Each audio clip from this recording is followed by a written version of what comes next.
ସାଙ୍ଗମାନେ ଆଜି ହେଉଛି ଶନିବାର ଆଉ ଆଜି ଆମର ରୋଷେଇରେ ହେଇଛି ଦହି ପଖାଳ। ମାନେ ପଖାଳଟା କେବଳ ମୁଁ ଖାଇବି। ଏଥିରେ ଲଙ୍କା ଟିକେ ପକେଇ ଦେଇଛି, ଧନିଆ ପତ୍ର ଆଉ ପିଆଜ ଦୁଇଟା କାଟିକି ପକେଇ ଦେଇଛି।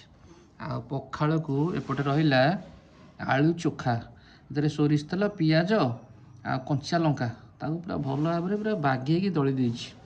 ଇଏ ରହିଲା ମିକ୍ସଚର, ବଡ଼ି, ପିଆଜ ଆଉ ଏଇଟା ହେଉଛି ଆମର ପଣସ କଠା ଭଜା, ପିଠଉ ଦିଆ ହେଇକି ରସୁଣ ଛୁଙ୍କ ମରା ହେଇକି ଭଜା ହେଇଛି।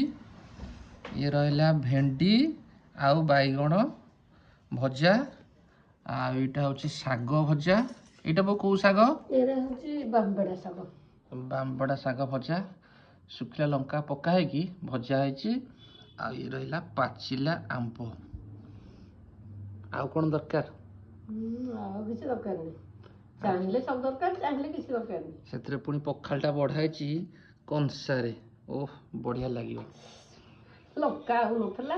ଏକୁଟିଆ ମୁଁ ପଖାଳ ଖାଇବି, ତମେ ବାପାଙ୍କର ତମର ଖାଇବ ଗରମ। ଗରମ ଭାତ ଠିକ୍ ଅଛି। ପଖାଳ ବସିବ। ଏ ବଢ଼ିଆ ଲାଗିବ, ଶାନ୍ତି ଲାଗିବ ନା। ଖାଲି ଖାଇ ଦେଇକି ପେଟେ ତୋରାଣି ପିଇଦେବି ଯେ ଓଃ ଶୋଇଥିବୁ କାଲି ଯାଏ। କାଲି ଯାଏଁ ଶୋଇଥିବି ଆଉ।